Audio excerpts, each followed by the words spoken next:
It started with just a few words, quiet, careful, but enough to shake the room. Late last night, Prime Minister Mark Carney reportedly issued what some insiders are calling an emergency warning. And according to those close to Ottawa, the message wasn't about foreign wars, climate policy, or even the economy. It was about something much deeper, something that could, in his words, collapse Canada overnight. Now, nobody's entirely sure what triggered it. But here's what we know, or at least what's being whispered in corridors across Parliament Hill. Carney had just wrapped up a closed-door meeting with senior cabinet officials when the mood inside the room shifted from calm to panic. A document was reportedly slid across the table, short, direct, and stamped with a red, confidential, seal. Within minutes, aides were seen rushing out, phone calls were made, and by midnight, emergency consultations were underway. Something had clearly gone wrong, very wrong. The following morning, Carney's tone changed. He didn't speak directly to the media, but his statement, short and precise, spread like wildfire. If we don't act now, it could all unravel faster than anyone expects. No specifics. No context. Just that one line. And that's where the speculation began. Some say it's financial, maybe an internal warning about Canada's growing debt or a sudden collapse in foreign investment.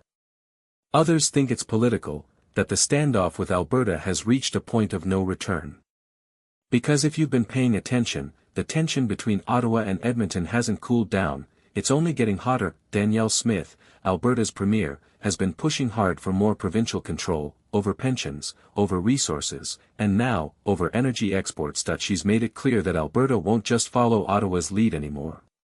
And behind closed doors, Carney's team is reportedly furious.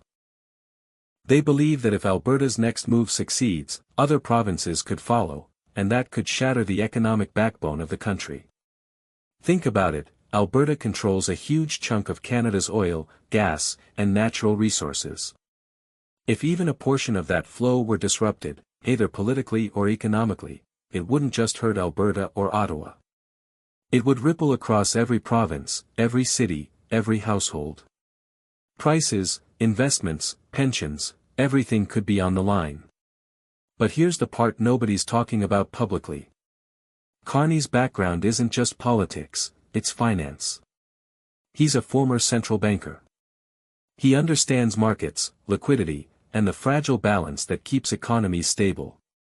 So when someone like Mark Carney warns that something could collapse Canada overnight, it's not just rhetoric, it's a signal that something's already moving beneath the surface. And yet, we don't have official confirmation of what it is. All we have are patterns, leaks, and timing. Because right after that meeting, several major Canadian institutions began what appears to be quiet internal reviews. Investment boards. Federal regulators. Even the Bank of Canada reportedly held a surprise session that same evening. Coincidence? Maybe. But in politics, coincidences rarely come without consequences. Then there's the international angle. Just hours after Carney's warning, U.S. President Donald Trump made an unexpected comment during a press briefing. He didn't name Canada directly, but he said, and I quote, "Some of our neighbors are facing serious instability, and we're keeping a close eye on that." Now, Trump's known for speaking bluntly, but the timing of that line sent Ottawa into overdrive. Because if Washington is paying attention, it means something's happening on a level we haven't seen yet. Back in Alberta, Danielle Smith seems unfazed. She's been holding rallies, emphasizing independence, and calling out what she calls Ottawa's overreach. Just last week, she hinted that Alberta was preparing to take unprecedented measures to secure its future, whatever that means. And when reporters pressed her for details, she smiled and said, "You'll find out soon enough." So here's the picture we're left with. A prime minister sounding the alarm. A premier refusing to back down. A foreign ally quietly monitoring from the sidelines. And an economy that's showing signs of stress, with some experts warning that confidence could evaporate overnight. Now, let's take a step back. Carney's entire political brand has been built around stability, calm, measured, methodical. He's not the type to panic. So for him to issue something even close to an emergency warning, it means the situation might be far worse than the public realizes. Some political insiders claim Carney's concern is less about Alberta itself and more about what Alberta represents, a symbol of growing disunity. A wave that could, if it spreads, fracture the federation from within. Because remember, once one province proves that Ottawa's authority can be challenged successfully, others might follow. Saskatchewan, Manitoba, even British Columbia, quietly watching from the sidelines. And if that happens, Ottawa loses leverage. Federal programs, tax structures, national agreements, all of it becomes negotiable. And that's not just political instability, that's systemic risk. That's the kind of thing that keeps central banks awake at night. But there's another theory, and this one's gaining traction fast. Some believe the warning isn't about politics at all. Instead, it might be about the economy, a potential domino effect tied to global markets, energy prices, or even international trade. Canada's economy is heavily reliant on both exports and imports, and even a small disruption could trigger cascading consequences. If trade flows stall or capital flees the markets overnight, the result could be immediate: the dollar drops, inflation spikes, and confidence evaporates. That, according to one former official, is how a country collapses overnight, not through war or rebellion, but through silence, markets, and panic. Still, others argue that Carney's words were deliberate, a strategic warning meant to wake up both Ottawa and the provinces.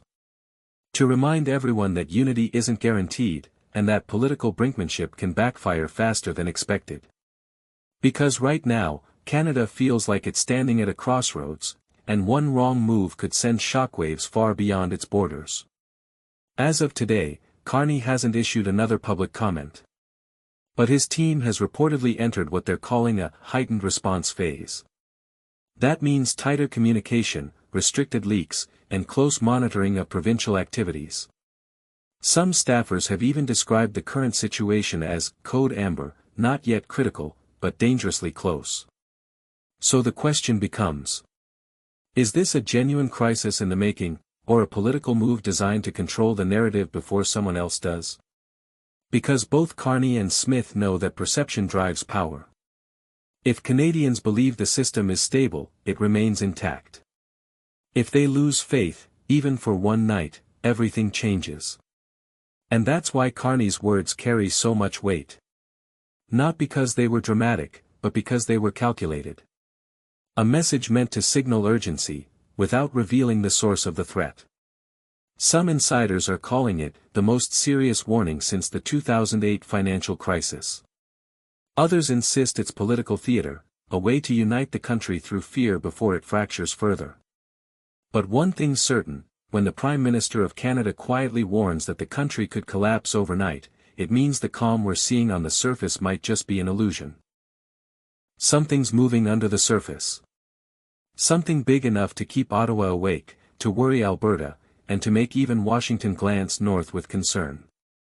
And until we know what that is, Canadians are left to wonder if Mark Carney's warning was just a caution, or the first signal that the countdown has already begun.